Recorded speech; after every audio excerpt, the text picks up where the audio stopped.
Assalamualaikum warahmatullahi wabarakatuh.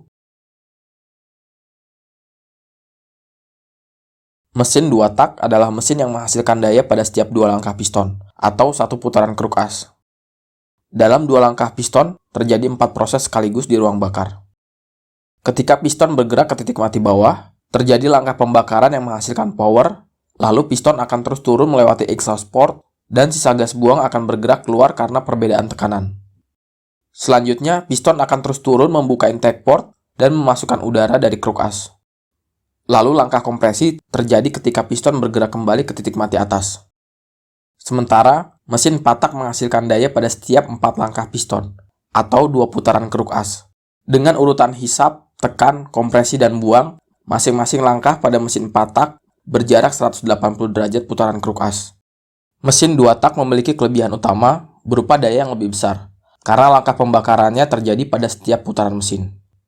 Namun mesin ini tidak banyak diproduksi karena boros dan memiliki emisi gas buang yang tinggi. Emisi gas yang tinggi disebabkan proses masuknya bahan bakar terjadi di langkah yang sama dengan proses pembuangan. Selain itu, oli samping yang ikut ke ruang bakar juga membuat emisinya semakin tinggi.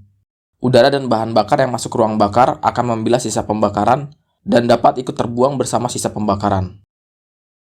Sementara mesin 4 tak lebih ramah lingkungan karena tidak menggunakan oli samping dan masing-masing prosesnya terjadi di langkah yang berbeda. Namun kekurangannya adalah daya yang lebih rendah karena memerlukan 2 putaran kruk as untuk menghasilkan satu langkah pembakaran. Mesin D-Cycle dirancang untuk menggabungkan kelebihan dari mesin 2 tak dan mesin 4 tak sekaligus. Mesin ini dapat menghasilkan daya pada setiap putaran mesin seperti mesin 2 tak dan memiliki emisi yang rendah seperti mesin 4 tak dengan memisahkan setiap proses atau siklus mesin. Namun konstruksinya tidak sesederhana mesin 2 tak, bahkan lebih rumit dari mesin 4 tak. Terjadinya 4 langkah dalam satu putaran mesin dimungkinkan dengan memisahkan bagian bodi piston dari mahkotanya atau crown piston. Bagian bodi piston digunakan untuk mengakomodasi crown piston ketika langkah pembakaran terjadi. Daya akan disalurkan ke kruk as melalui 2 buah batang piston. Lalu crown piston akan melakukan langkah buang dan hisap dengan dorongan sebuah cam atau noken yang terhubung melalui lengan dan sebuah batang piston kecil. Batang piston pada crown piston lebih tipis karena hanya bekerja melakukan langkah buang dan hisap. Sementara langkah kompresi dan pembakaran tetap dilakukan oleh 2 batang piston utama. Noken penggerak crown piston tersebut digerakkan langsung oleh kruk as dengan arah yang berlawanan. Profilnya dirancang sedemikian rupa agar dapat memperlambat gerakan crown piston ketika bersentuhan dengan bodi piston, dan juga untuk mendorong crown piston melakukan langkah buang dan hisap.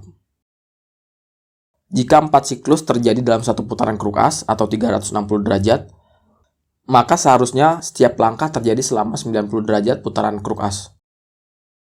Namun pada mesin ini, setiap langkahnya memiliki durasi yang berbeda. Langkah hisap terjadi hanya selama 65 derajat putaran kruk as. Durasi yang pendek ini akan membuat kesulitan untuk menghisap udara pada RPM yang tinggi, juga mengurangi jumlah bahan bakar dan udara yang diproses. Lalu langkah kompresi terjadi sejauh 95 derajat putaran kruk as, dan langkah pembakaran terjadi selama 120 derajat. Dengan durasi pembakaran yang lebih panjang dari langkah hisap, piston dapat menerima hasil pembakaran lebih lama. Daya hasil pembakaran dapat ditransfer secara optimal oleh piston menuju kruk as. Saat ini, mesin D-Cycle masih dalam tahap pengembangan, dan sama sekali belum memasuki tahap produksi. Dari rancangannya, mesin ini memiliki banyak tantangan yang cukup signifikan.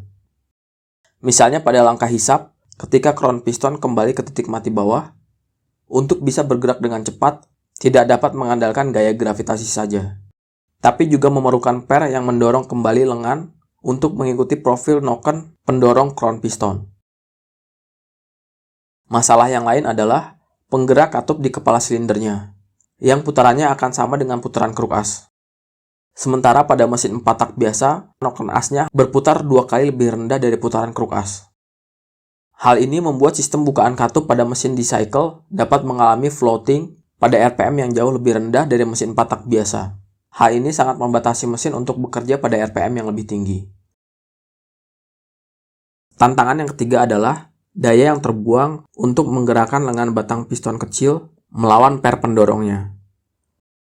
Dan tantangan yang terakhir adalah banyaknya komponen-komponen tambahan dibandingkan mesin 4 tak biasa, yang pasti membuat biaya produksinya lebih tinggi.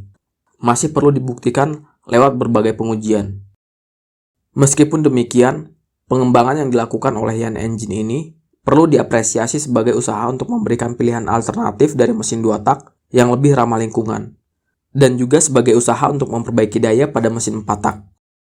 Sekian dulu videonya, silahkan komen pendapat Anda mengenai konsep mesin yang unik ini. Jangan lupa ingatkan jika ada yang salah dari video ini. Semoga waktu Anda bermanfaat. Wassalamualaikum warahmatullahi wabarakatuh.